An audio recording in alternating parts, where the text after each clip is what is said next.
Meus pais se casaram algumas semanas atrás no Havaí, e a ocasião deveria ter sido um dos momentos mais felizes de nossas vidas. Eles estavam juntos há cerca de 25 anos, mas nunca haviam oficializado a união. Quando meu pai pediu minha mãe em casamento no aniversário deles, que coincidentemente é o mesmo dia em que minha mãe descobriu que estava grávida da minha irmã mais velha, todos nós ficamos exultantes. A alegria foi contagiante, e a ideia de uma cerimônia íntima no Havaí parecia um sonho. No entanto, esse sonho rapidamente se transformou em um pesadelo pessoal para mim. Desde o início, meus pais estavam imersos nos preparativos do casamento. Minha mãe pediu a minha irmã mais velha para ser sua madrinha de honra, e meu pai escolheu meu irmão para ser seu padrinho. Eu não fiquei surpresa ou ofendida com isso, pois sempre soube que minha irmã e minha mãe tinham um vínculo especial, assim como meu pai e meu irmão. No entanto, à medida que os planos avançavam, comecei a perceber que eu estava sendo deixada de fora de todas as discussões e decisões importantes. Não fui convidada para escolher o vestido, não participei das reuniões sobre o local da cerimônia, e cada vez que tentava me envolver, era como se eu fosse invisível. A sensação de ser ignorada foi se intensificando, mas eu decidi esperar e ver se alguém notaria minha ausência. A cada dia que passava, a esperança de ser incluída diminuía. Quando finalmente chegou o dia da viagem, minha mãe perguntou casualmente se eu tinha minha bagagem pronta.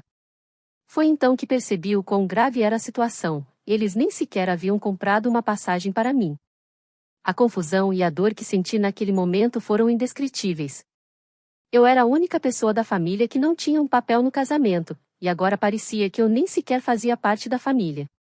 Essa foi a introdução de uma série de eventos que culminariam em um confronto explosivo e uma exposição pública que mudaria nossas vidas para sempre. A exclusão não era uma novidade para mim, mas desta vez parecia mais dolorosa do que nunca. Durante os preparativos para o casamento, minha mãe sugeriu que eu fosse a florista, mas minha irmã rapidamente descartou a ideia, dizendo que sua filha de 3 anos seria mais adequada para o papel. Eu tentei não deixar isso me afetar, mas a verdade é que cada pequena rejeição era como uma facada no coração. Minha avó materna, tentando me consolar, sugeriu que eu lesse um poema ou fizesse um pequeno discurso durante a cerimônia. No entanto, meus pais recusaram a ideia, alegando que queriam um casamento discreto e que um discurso piegas e sentimental não se encaixaria na visão deles. Suas palavras me feriram profundamente, mas eu engoli o orgulho e continuei em silêncio. À medida que o dia do casamento se aproximava, a sensação de isolamento só aumentava. Meus pais e irmãos estavam cada vez mais ocupados com os preparativos, e eu me via cada vez mais à margem. Eles discutiam sobre o local, os detalhes da cerimônia e até mesmo as roupas que usariam, tudo isso sem nunca me incluir. Eu tentava me convencer de que era apenas um mal-entendido, que em algum momento eles perceberiam minha ausência e me envolveriam nas decisões. Mas esse momento nunca chegou. Eu me sentia como uma estranha em minha própria casa, uma espectadora invisível de um evento que deveria ser um marco na vida de nossa família. A exclusão constante me levou a questionar meu valor e meu lugar na família. Eu me perguntava por que meus pais e irmãos não viam a importância de minha presença. Será que eu era tão insignificante para eles? A cada dia que passava, a dor e a frustração se acumulavam, e eu me sentia cada vez mais solitária.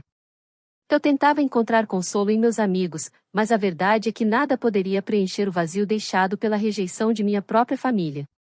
Eu estava acostumada a ser o último e menos importante membro da família, mas desta vez, a dor era insuportável. Eu sabia que algo precisava mudar, mas não tinha ideia de como lidar com a situação sem causar ainda mais dor e conflito. O dia antes da partida para o Havaí foi o ponto de ruptura. Minha mãe, aparentemente despreocupada, perguntou se eu tinha minha bagagem pronta. Quando respondi que não, ela ficou confusa e, em seguida, furiosa, gritando comigo por não estar preparada.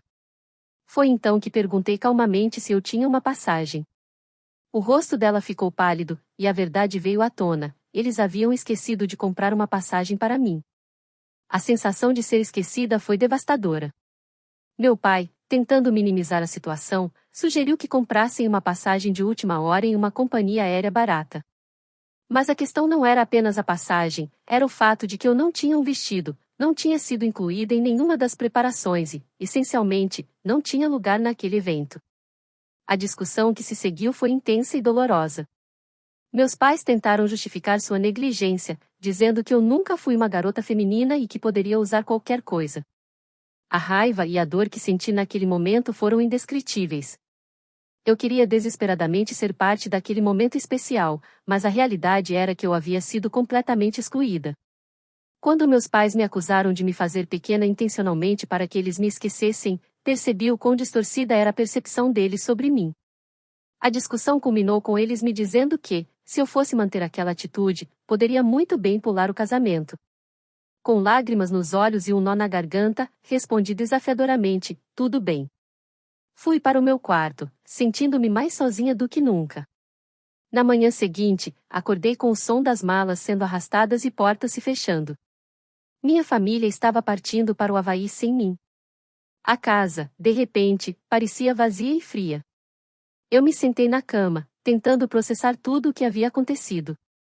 A dor da exclusão era esmagadora, mas havia também uma sensação de alívio por não ter que enfrentar mais aquela situação. No entanto, a realidade de ser deixada para trás enquanto minha família celebrava um dos momentos mais importantes de suas vidas era insuportável. Eu sabia que algo precisava ser feito, mas naquele momento, tudo o que eu conseguia sentir era uma mistura de raiva, tristeza e uma profunda sensação de traição. Enquanto minha família estava no Havaí, as redes sociais foram inundadas com fotos e postagens sobre o casamento. Cada imagem mostrava sorrisos radiantes, paisagens deslumbrantes e momentos de felicidade que pareciam tirados de um conto de fadas. A cada nova postagem, meu coração se apertava mais. As pessoas começaram a notar minha ausência e perguntaram aos meus pais o motivo. A resposta deles foi uma mentira descarada. Disseram que eu havia pegado Covid e, por isso, não pude viajar. Ver essa mentira sendo espalhada publicamente foi a gota d'água para mim. Eu não podia acreditar que, além de me esquecerem, agora estavam mentindo para encobrir seu erro. Decidi que não podia deixar isso passar em branco. Fiz um teste de Covid e, como esperado, o resultado foi negativo. Tirei uma foto segurando o teste e postei nas minhas redes sociais com a legenda: nada doente, apenas esquecida. Marquei todas as pessoas que haviam perguntado sobre minha ausência, incluindo amigos e familiares que estavam no casamento. Nos comentários, expliquei detalhadamente como meus pais haviam me excluído de todo o planejamento e como só perceberam que eu não tinha uma passagem no dia anterior à viagem. A resposta foi imediata e avassaladora.